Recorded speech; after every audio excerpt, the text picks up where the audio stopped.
Vítejte v mene. Голяма радост ми е и чест, што можам повторно со вас да споделувам од Божиот збор и да можам да споделувам со вас тоа што Бог го прави во мојот живот оваа сезона. Јас минатиот пат споделив дека ќе заврши своите дипломски студии, па се одлучи дека ќе продолжам да учам понатаму и од октомври би требало да почнам своите постдипломски студии. Заради тоа што си реков дека треба да учам, ми треба тие студии, затоа што Бог ме повикува. И оваа недела, за да можам да аплицирам на постдипломски студии, морам да напишам неколку есеи. И еден есеот беше на тема моите јаки и моите слаби страни. И не знам како е за вас, или не знам дали имате понекогаш напишено некакво писмо или на работа, или па на факултет, за вашите јаки и за вашите слаби страни. И не знам како е за вас, не знам дали ви е полесно да размислувате за своите јаки нешта, за своите дарови, таленти, за тоа што ве бива, или па ви е полесно да пишувате за вашите слаби нешта, за тие нешта кои што можеби носат некакво ограничување во вашиот живот, некакви слабости кои што мислите дека ви спречуваат па во тоа што сакате да, не знам, работите или па учите.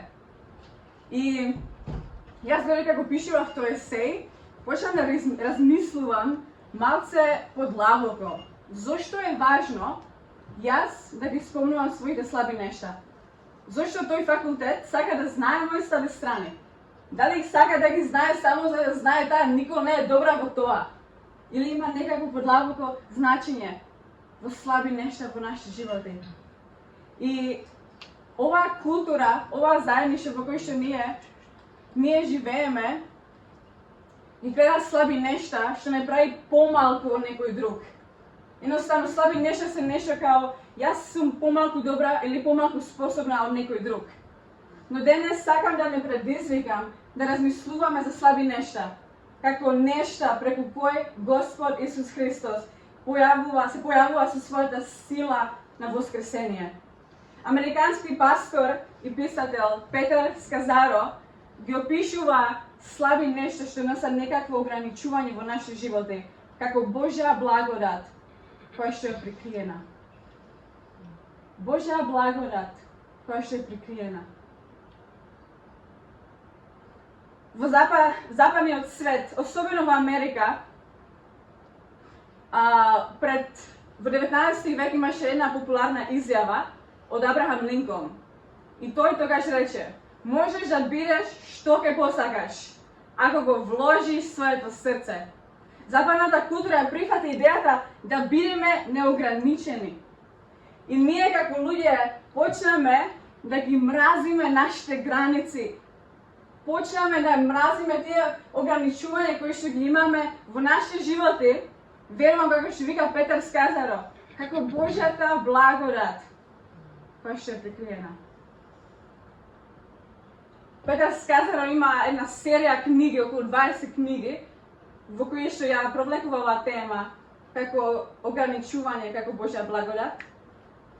И тие ограничувања ги опишува како све и свешто. Пример, сезоните во кои што се наоѓаме во нашите животи, се на некаков начин некакво ограничување. Нашите сеќавања од минатото, нашите лузни кои што си ги носиме, моментално можеби во сегашноста ни носат некакво ограничување. Или па можеби нашиот интелект, колку сме паметни, ни носи ограничување во некакви аспекти во нашите животи. Или па нашето разбирање за Господ, нашето духовно разбирање можеби носи некакво ограничување колку ние ќе разбираме од Божјата, не знам, Божиот збор или од проповед. Но ги гледам како на тие ограничувања како позитивни нешта. Со какви ограничувања се моментално соочуваш ти? Со какви ограничувања доаѓаш овде ова утро? Денес сакам да погледнеме на оваа тема сила во слабост преку очите на еден феноменален следбеник, христијанин, евангелист, мисионер, проповедник, писател, кој што има напишано повеќето од Новиот Завет. кој што и он се соочува со ограничување во својот живот. Ке прочитам од 2 Коринтијаните 12 глава и там ќе знаеме за колку ќе зборувам.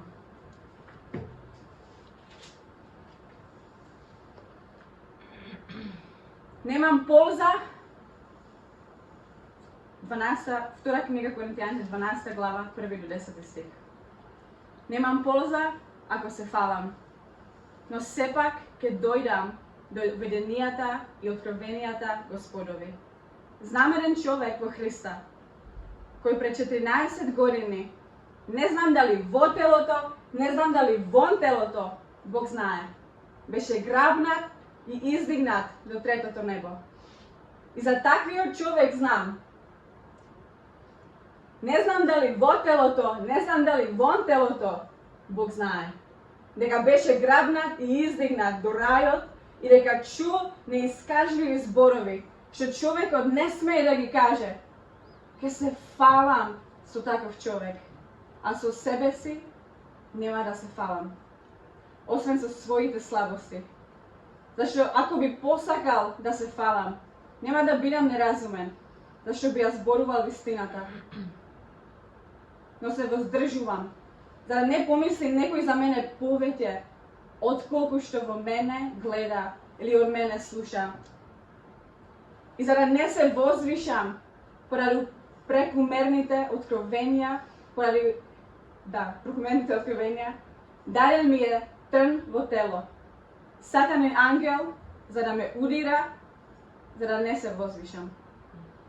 3 пати го молев Господа за тоа, за да го отстрани од мене.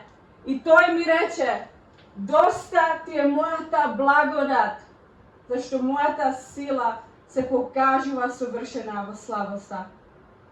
Затоа, со поголема радост, ке се фалам во своите слабости, за да се всели во мене Христовата сила. Останувам со добра волја во слабостите, навредите, неволите, прогонувањата, притеснувањата, заради Христа. Зашто кога сум слаб, тогаш сум силен. Амен.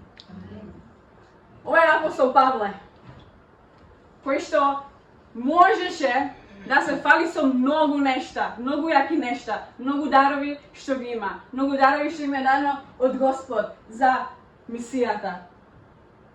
Но тој одлучува да се фали со своите слабости.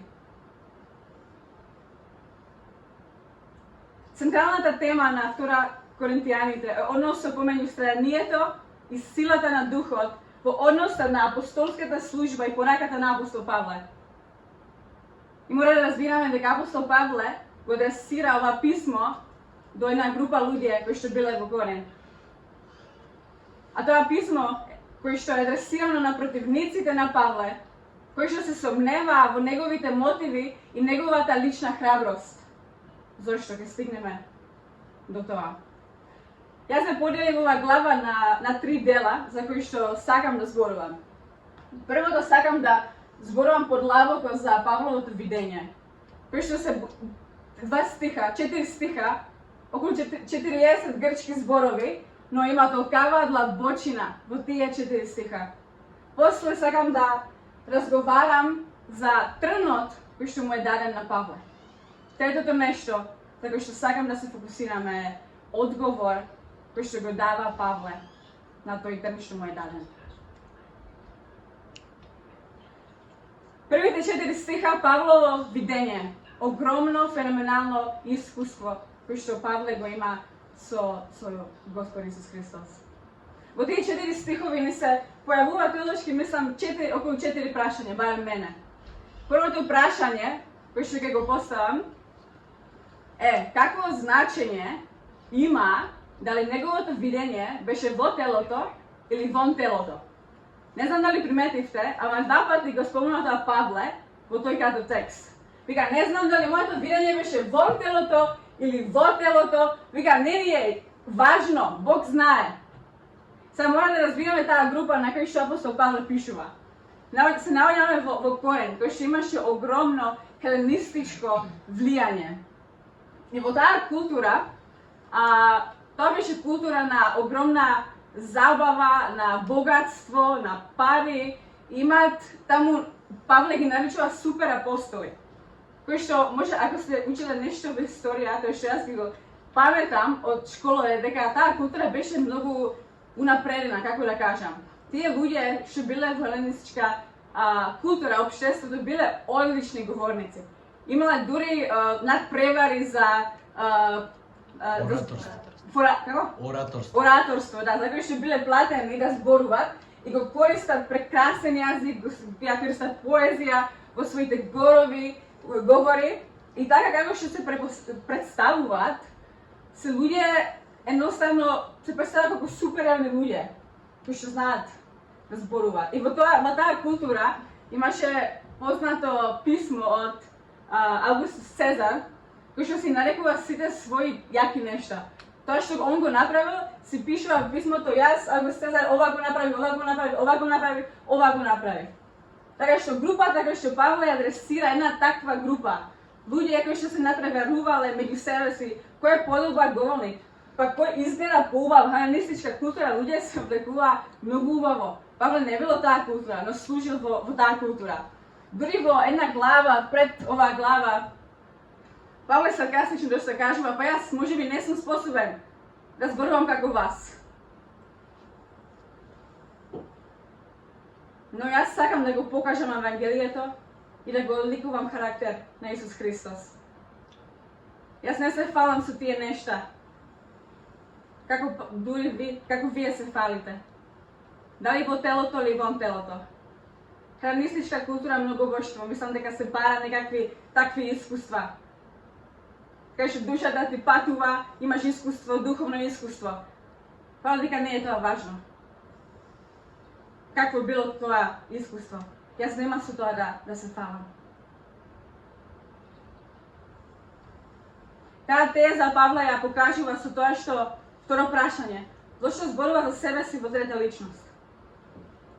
Не знам дали приметите на почеток да зборува за човек, кој што го познава. Зборува за себе си. Раскажува за прекрасно видење и искуство што има со Бог во трета личност. Што значи трето небо? Дали е тоа само друг збор за рајот? Не знам дали тоа ви зема внимание или не, ама зашто Павле толку потенцира такви детајли во тоа што го раскажува? Дека стигнал дури во трето небо. Зборот рајот во Новиот Завет се користи само два пати. Првиот пат е во Лука 20 глава 43 стих, каде што Исус е раснал на крстот со двајца криминалци. Еден од криминалците се кае, поверува во Исус Христос, а Исус Христос му вика, ти ветувам дека денес ке бидеш со мене во рајот.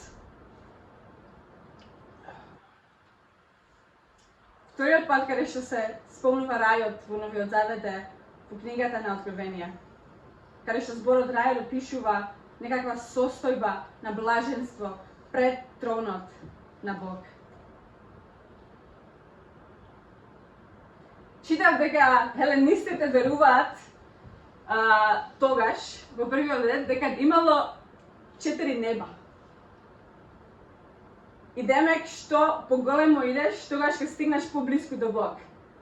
Мислам дека повторно Павле го користи сарказам во оваа смисла, дека стигнал дури до третото небо.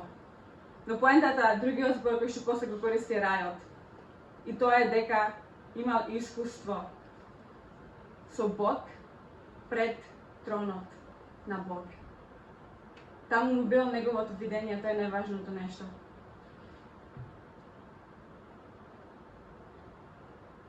Грчкиот збор арпазо, кој што се користи за збор дека бил грабнат, се користи само еднаш во Новиот Завет. И тоа е во прва книга Солуњаните, каде што пишува, потоа ние, што сме живи заедно со нив, ќе бидеме грабнати во облаците, за да се сретнеме со Господ и за секогаш да останеме со Него. Павле имал искуство кај што бил буквално грабнат. Кој знае, вика Бог знае. До рајот пред тронот на Бог. Таму каде што ќе бидеме еднаш, заедно за секогаш. Каде што Бог, кога Бог ќе направи нова града, ново небо, нов Ерусалим. Во рајот со Господ Исус Христос. Четврто прашање. Зошто ја потенцира важноста на тајноста на видење? На крај Павле вика дека за такво нешто не може да зборува. До сега во неговата служба не ја споделува ова видење. Го споделува својата средба со Исус Христос, која што го сменила неговиот живот. Заради тоа што верувам дека имаше огромна улога во ширење на Евангелието. Тука има два ставови, две гледни точки. Првата е дека не можеше да зборува за такво видење, поради тоа што не можеше со своји зборови да објасни и да каже какво било тоа искуство, тоа што го доживеал. А друга гледна точка, на друга перспектива на тоа зошто ја потенцира ова важност на ова видење, поради тоа што не смееше да го раскажува тоа нешто. Павле доста јасно вика и се сеќава кога му се случило ова нешто, вика пред 14 години. Веруваме дека оваа книга била напишана околу 55 година. Пред 14 години тоа ќе значише околу 40 година. Тоа што ќе значише пред неговата прво мисиско патување. Јас се прашувам себе си, што ако Павле не може да зборува за такво искуство, такво видење? Што ако ова беше нешто само за него? Што ако Исус знаеше дека што сека му се случи кога ќе го следи Исус Христос? Колку ќе биде прогонуван? И му требаше едно такво искуство што го има со Исус Христос. За да издржи сето тоа што ќе му се случи. Што ако понекогаш се прашувам, што ако понекогаш Господ дава некои откровенија за нас лично, кои што не се за никој друг, но се за тебе лично. Што ако ден денес Исус Христос дава откровение за тебе лично, знаејќи што е пред тебе, знаејќи што ќе следи, може би знаејќи дека ти секој пат ќе може да се вратиш на тоа откровение и ќе може да издржиш тоа што е во твојот живот.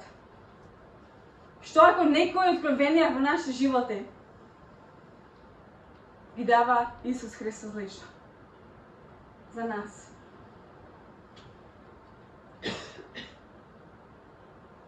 Преминаме до втор дел, каде што апостол Павле зборува за трнот кој што му е даден.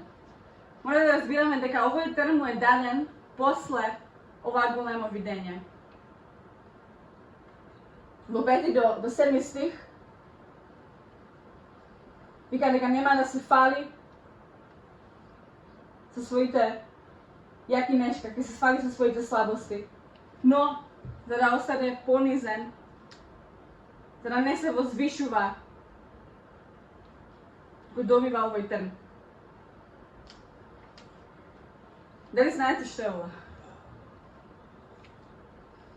Ако сакате планинарење, како мене, знаете дека ова е еден кол или колец, кој што се користи кога го ставаш шатор на земја, за да го држи шаторот при земја. Овој дел се става до земја, за да го држи шаторот при земја. Грчкиот збор сколопс го опишува еден таков кол.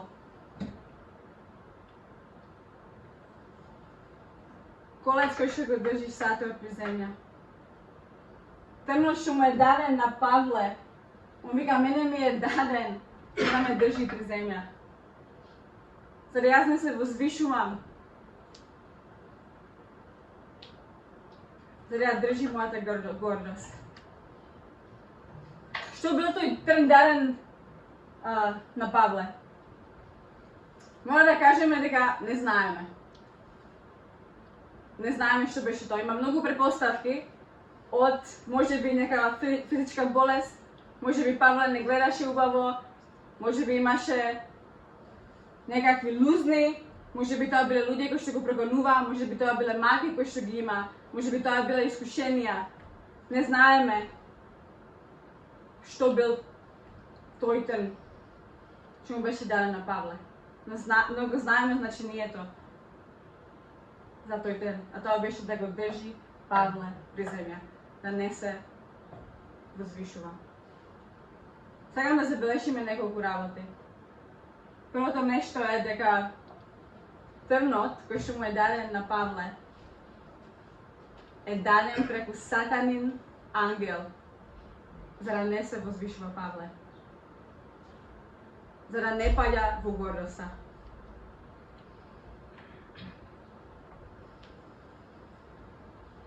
Сатаната, јас би го нарекла како отецот на гордоста.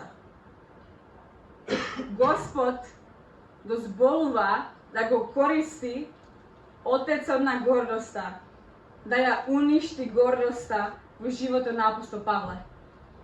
Каков парадокс е тоа?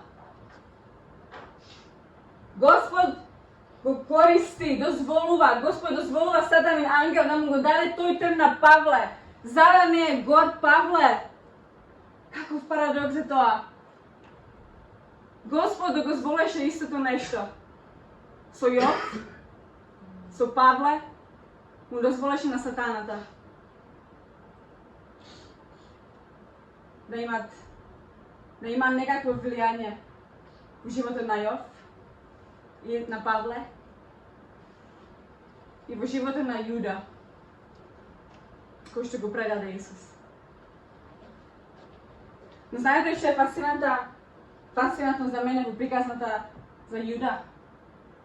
Тоа е како завршува Јуда од кога го предаде Исус Христос. Он се само убива. И верувам дека тоа е една предслика на тоа што ќе се случи со сатаната. Неговиот крај веќе е решен. Он знаеше пред да умре Исус Христос за нашите гревови на крстот, дека едно нешто што имаше против нас беше непростен грев, кој што не сме биле помирени со Господ Исус Христос. Но сега сатаната не може ништо на Христови следбеници. И ако Господ дозволува некаква активност за сатана во нашите животи, тоа е со целта. И ќе стигнам на таа целта. Во 8 и 9 стих Павле вика 3 пати го молев Господа за тоа, за да го отстрани од мене. И тој ми рече, доста ти е мојата благодат, зашто мојата сила се покажува совршена во слабоста. Трнот не беше, не верувам, гревот на Павле, туку нешто што стварно било некакво ограничување за него во неговиот живот. И он се молеше 3 пати Бога да го одземе тоа нешто. Ако имаме трн во нас, тоа е болна работа. Тоа е болно нешто. И ако не знам што тоа беше за Павле, тоа е болно нешто. Ако имам ова во мене, тоа боли. Јас како човек се молам. 3 пати се молеше, Господе, одземи го трн од мене. И Господе рече 3 пати. Не. Не. Не. Пастор и теолог Кен Хју споредува ова молитва на Павле со молитва на Исус Христос во Галината Гецамин, каде што Исус се молеше 3 пати таткото да ја одземе чашата од Исус Христос. Евангелист Марко го запишува ова вака. Исус се молеше вака: Аба, татко, за тебе се е можно, не дозволувај да страдам на ваков суров начин. Сепак нека се исполни твојата волја, а не мојата. И таткото му рече 3 пати: не. Слабоста на апостол Павле беше платформа за силата на воскресение. Исус Христос мораше да ја испие таа чаша. Болна чаша. Да умре во најболесната смрт на крстот за нашите гревови. За да може да воскресне.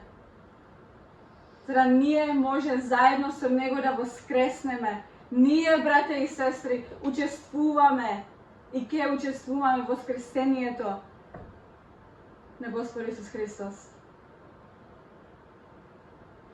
Исус му одговара на Павле: доста ти е мојата благодат. Зашто мојата сила се покажува совршена во слабоста. Дали овој текст е примарно за видението на Павле или неговата гордост, тоа што го имал? Не. Тезата на овој текст е појавувањето на силата на Исус Христос. Овие трнови што ги носи во својот живот нема никакво значење ако Исус Христос не ги искористи за неговата слава, ако не ги искористи за твоето воскресение, за твоето учество во тоа воскресение.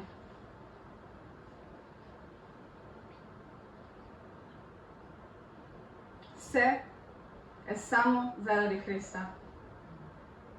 Џон Пайпер вели вака: може би еднаш тој трн што ти е даден на тебе во овој свет, еднаш ќе стане круната од трнови. Исус Христос бе ратнат со круната од трнови.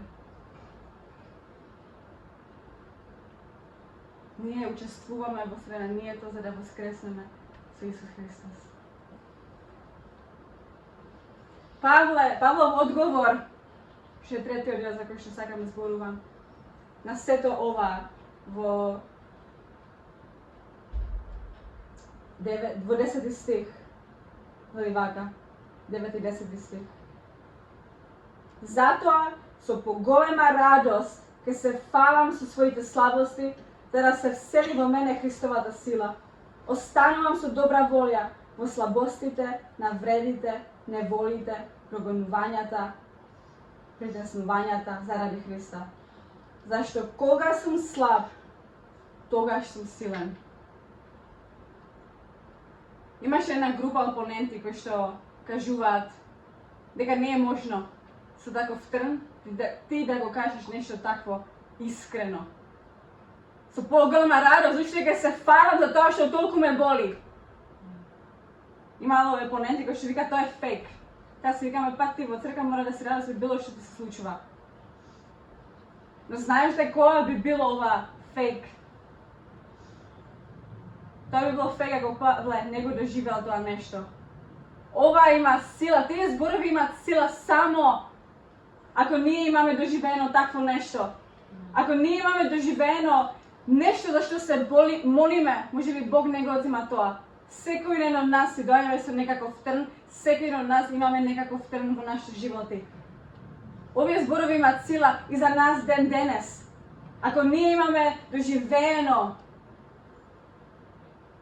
Исус Христос, како го смери тоа нешто во неговата сила, тогаш можеме да кажеме вистински со задоволство ќе се фалам заради тоа што јас го искусив Исус Христос. Јас го доживам, јас живеам со Него. Јас знам што Он може, јас знам што Он направи за мене.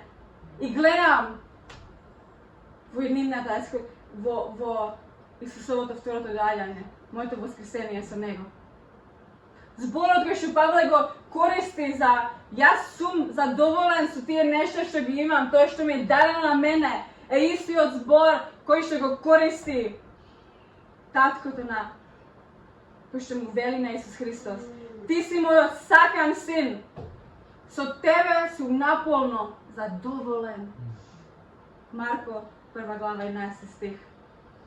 Павле вика, јас сум задоволен. Истиот збор, како што го користи Аба, Отецот за Исус Христос. Јас сум со тебе задоволен. Толку он е задоволен со таа состојба која што има. Заради тоа што знае дека ова е заради Христа. Ако јас се фалам, нема да се фалам со себе си, туку со слаби нешта. Заради тоа што преку тие слаби нешта Исус се појавува во својата совршена моќ.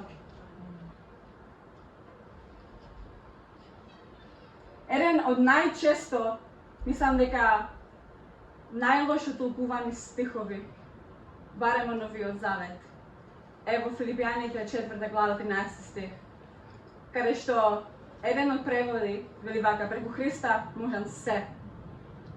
Многу често кога го земаме само овој стих, мислиме како Абрахам Линколн мислеше.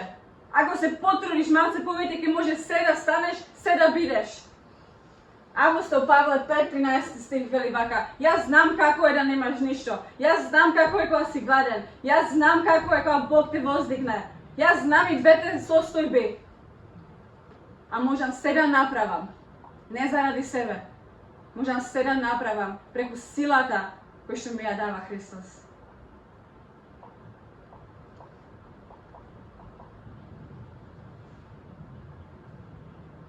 Едно нешто со кој што можам да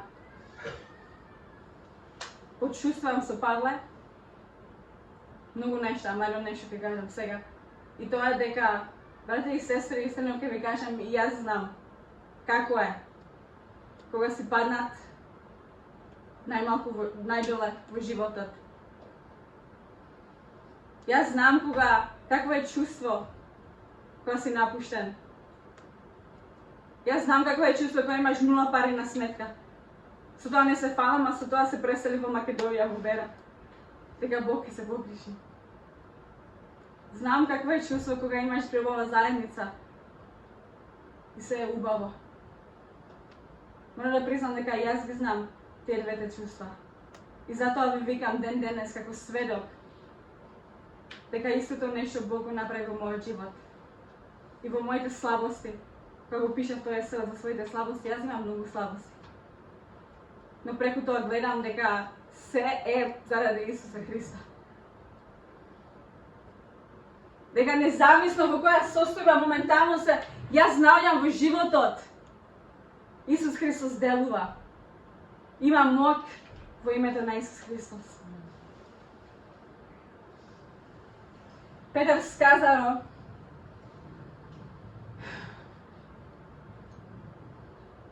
вели за слабите нешта или ограничување или трнови во нашите животи вака. Вели тие нешта се патот до понизност, тие нешта се патот до заедништво со Исус Христос. Вика не можеш да дојдеш до заедништво со Исус Христос преку друг пат. Тоа е патот за единство со Исус Христос. Учествуваме со Него во Неговото страдање и воскресение. Овие нешта се патот до откровение на тоа што е Исус Христос. Овие нешта се како водилка за тоа каде Исус Христос сака ти да одиш. Каде Он сака ти да одиш во овој свет. Каква мисија Он сака ти да имаш. И последно нешто вика, ова е патот за мисијата.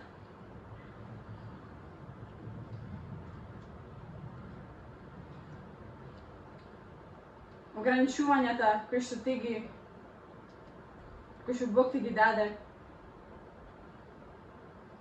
верувам дека е за да имаш и поголеми откровенија за тоа што кој е Бог. Браќи и сестри, мора да очекуваме, ако бараме откровенија од Исус Христос, дека ќе учествуваме со Неговите тешки нешта.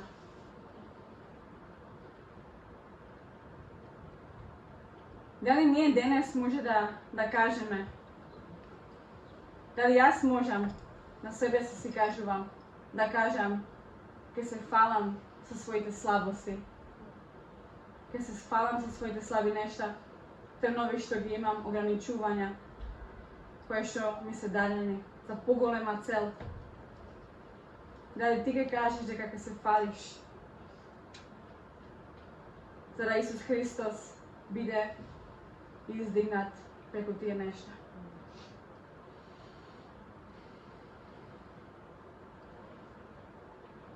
Бог има дарови за секој еден човек.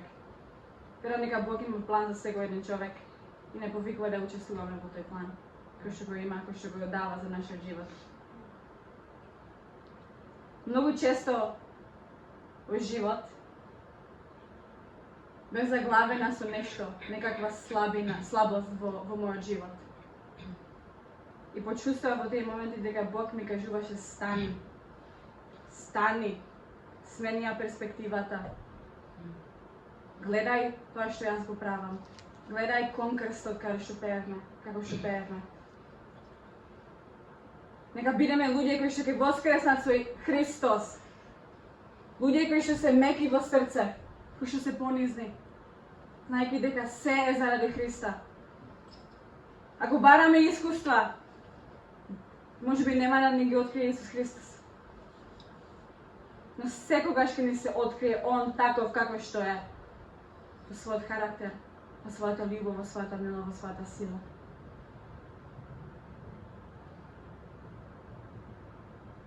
Имаше една приказна која што прочита пред неколку месеци за една жена која што станала заглавена со една травма што се случила. Тоа е еден роман кој што напишан, заборев како се вика авторот. И таа жена требаше да се земе еден дечко. И во 8:30 се бајле и пише порака тој некој дека нема да се земе, дека ја остава. Ова жена до крајот на својот живот носеше фустан кој што го носеше за тој ден која требаше да има свадба. Беше облечена само со една чизма, заради тоа што уште не беше спремна облечена за да оди на таа церемонија на свадбата. Таа жена останала заглавена цел живот во тоа нешто кој што Бог сакаше да го смени. Кој што Бог сакаше да го воскресне. Сега Богам Фани, ако може да дојде да свири на пијаното. Денес, како што кажа пастор Живко, имаме посебен ден во црквениот календар и тоа е Духов ден.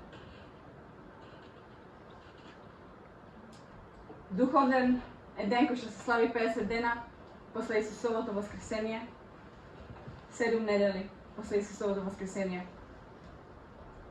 Во Стариот Завет тоа беше денот каде што Господ ги дал 10 заповеди на Мојсей, на планината Синај. Во Новиот Завет тоа е денот кога Светиот Дух се спуштил низ апостолите. Тоа беше почеток на мисијата, почеток на црквата. И може би си кажеме, па тоа беше пред 2000 години кога Светиот Дух се спустил на тие апостоли. Но каква функција има Светиот Дух во нашиот живот и ден денес? Светиот Дух е наречен многу имења и Стариот и Новиот Завет. Во Новиот Завет опишан како нашиот помошник, кој што не учи, кој што не подсетува, кој што не пресведечува од гревот, кој што пребива во телото на Христови следбеници, кој што не исполнува, тој кој што дава откровение, тој кој што дава мудрост, тој кој што дава сила, тој кој што дава познавање,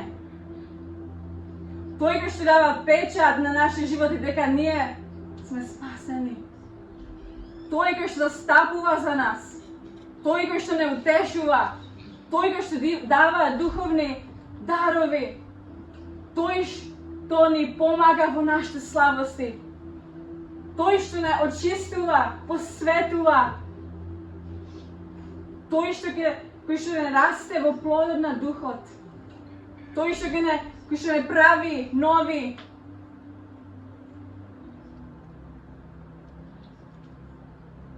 Апостол Павел без Светиот Дух не можеше да се пали во сила, во слабоста. Светиот Дух е тој кој што ни дава таа сила. Та мислиме дека е крај.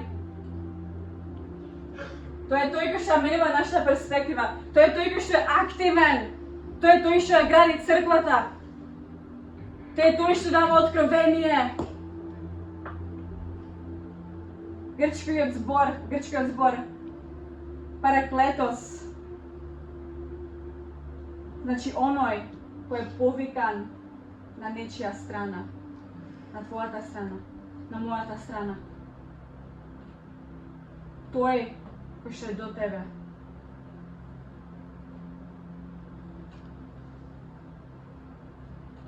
Ние не можеме да живееме без Светиот Дух. Он е тој кој што дава живот, кој што дава сила во нашите слабости секојдневно. Сега да се исправиме.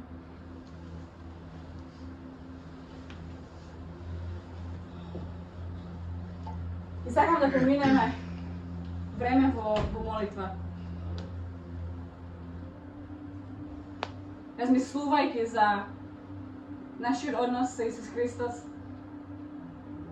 размислувајќи за нашиот однос со Светиот Дух, размислувајќи за нашиот однос со Аба, Отецот. Размислувајќи дали можам ја денес да кажам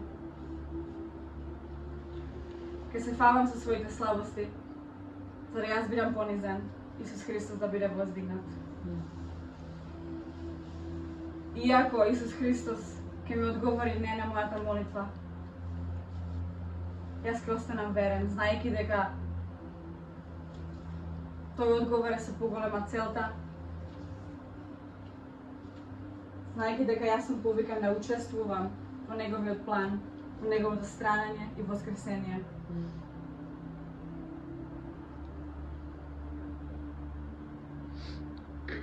Ја ме поминам некое време во тишина, зборувајќи со Светиот Дух, барајќи откровение од Светиот Дух, барајќи помош од Светиот Дух, барајќи дарови од Светиот Дух. Ќе оставам време во тишина и после ќе завршам со молитва.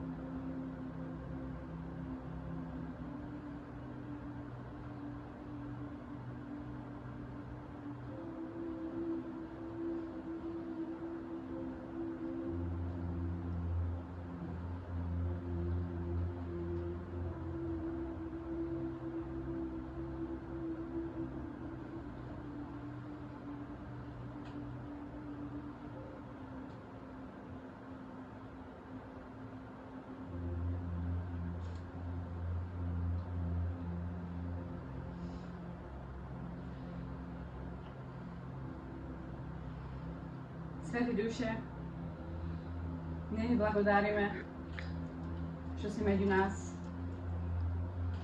што си во нас, што си присутен на ова место. Свети Душе, ние ти благодариме за силата која што ни ја даваш,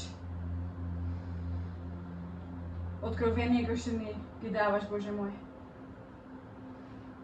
Да те запознаеме Тебе повеќе, да те запознаеме Тебе подобро. Да искусиме љубовта на нашиот небесен Татко преку Твојот Свет Дух. Ти благодариме, Свети Душе, дека Ти ги откриваш нашите тајни, нашите гревови, ги носиш во светлината, Боже мој. Исусе Христе, Ти викаш дека пред Тебе не е ништо скриено, Боже. Ти знаеш нашето срце, нашите желби.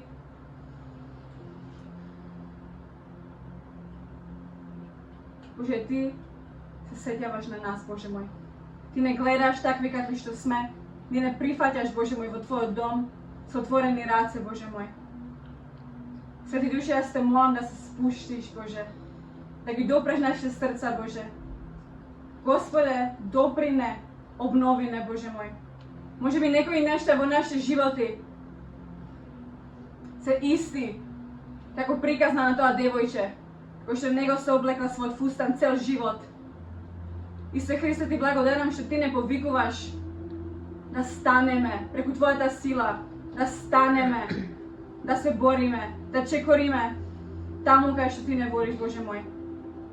Јас те молам, Свети Души, да дојдеш како ветар, Боже, да срушиш се што треба да е срушено, да оставиш само тоа што треба да е оставено. Ние не сме ништо без Тебе, Исусе Христе. Ти даваш смисла во нашите животи. Ти носиш исцеление, Ти носиш ослободување. Но пред се, тоа што го бараш од нас е да се предаваме на Тебе. Такви какви што сме, да доаѓаме пред Тебе. Понизно, Боже. Знаеки дека се случува преку Тебе, за Тебе и во Тебе. Ти си креатор на се. Ти си царот. Ти си Алфа и Омега. Ти си прекрасен Бог. Ние те славиме, Господе, те славиме со целото наше срце. Те молам, Боже, за тие на кои што им треба некаква обнова, Боже мој, во нивните животи. На кои што им треба некаков допир. Може би некакво откровение, како што ги има Павле, Боже мој. Не истото, ама откровение. За тоа кој си Ти. За нова надеж, Боже, се молам за нова надеж. На секој еден човек во оваа локална црква. Ние те бараме Тебе, Исусе Христе. Те молам, Свети Души, да не исполниш. Фала Ти што си толку прекрасен Бог. Не е подобро место од Твоето присуство. Научи не како да уживаме во Твоето присуство. Те славам, Господе, Ти благодарам. Биди возвишен, биди воздигнат. Над оваа црква, над овој град, над оваа држава, над секој еден живот. Те славиме, се молиме во Твоето светло име. Амен. Амен.